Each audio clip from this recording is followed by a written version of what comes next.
Iran, Israel और America की जंग का आज 9वां दिन है और 9 दिन में कोई भी पीछे हटने को तैयार नहीं है। दोनों तरफ से एक दूसरे पर गोला बारूद बरसाए जा रहे हैं और अमेरिका इजराइल के साथ ईरान की ये जंग कई बॉर्डर क्रॉस कर चुकी है।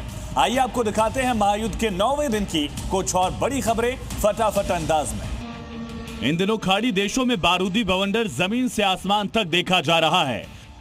इसी कड़ी में ईरान की तरफ से बहरीन पर कई शाही ड्रोन से हमला किया गया। बहरीन के रिहायशी इलाके में ड्रोन अटैक के बाद तबाही का खौफनाक मंजर दिखा। चंद सेकंड में बिल्डिंग धू धू कर जलने लगी, जिससे इलाके में दहशत का माहौल बन गया। ईरान ने जिस शाही ड्रोन से अटैक किया उसकी रेंज करीब 2500 किलोमीटर तक है, जो दूसरे ड्रोन की तुलना में काफी कम कीमत के होते हैं। ये ड्रोन 30 से 50 किलो पेलोड अपने साथ ले जा सकता है। हमास हिजबुल्लाह के साथ होती विद्रोही भी ड्रोन का इस्तेमाल करते हैं। बहरीन की तरफ से भी ईरान पर लगातार पलटवार किया जा रहा है। ईरान के ड्रोन हमलों के जवाब में बहरीन ने कई मिसाइलें एक साथ दागी। बहरीन से ईरान पर किए जा रहे इन हमलों की वीडियो फुटेज भी सामने आई है।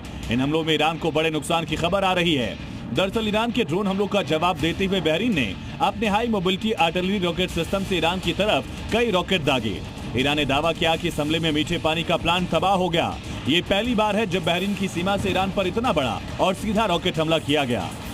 जंग के बीच ईरान लगातार इजराइल पर भी पलटवार कर रहा है। ईरान के हमलों से इजराइल के कई शहरों में तबाही मची। रिहायशी इलाकों से लेकर समुद्री तटों तक ताबड़तोड़ मिसाइल दागी गई है।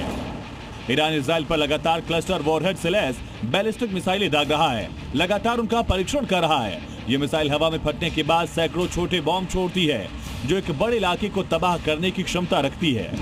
इन मिसाइलों का इस्तेमाल बख्तरबंद गाड़ियों, हवाई क्षेत्रों या रेडार साइट जैसे बड़े फैले हुए लक्ष्यों को नष्ट करने के लिए किया जाता है।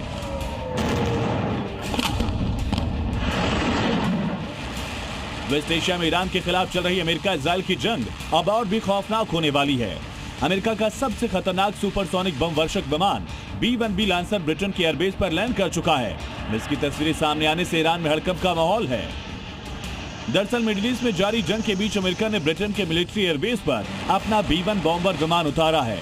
आपको बता दें कि यूएस एयरफोर्स का सबसे तेज बॉम्बर माने जाने वाला B-1 बॉम्बर 1448 किलोमीटर पर घंटे की रफ्तार से किलो पेलोड ले जाने में सक्षम है। इसे द बोन नाम से भी जाना जाता है।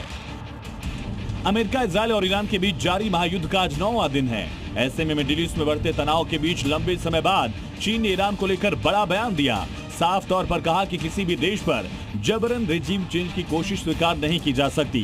चीन के विदेश मंत्री वांग यी ने कहा, मौजूदा हालात को सैन्य कार्रवाई से नहीं बल्कि कूटनीति और बातचीत के जरिए सुलझाया जाना चाहिए। ऐसे में सभी पक्षों को बातचीत को लेकर तैयार होना चाहिए।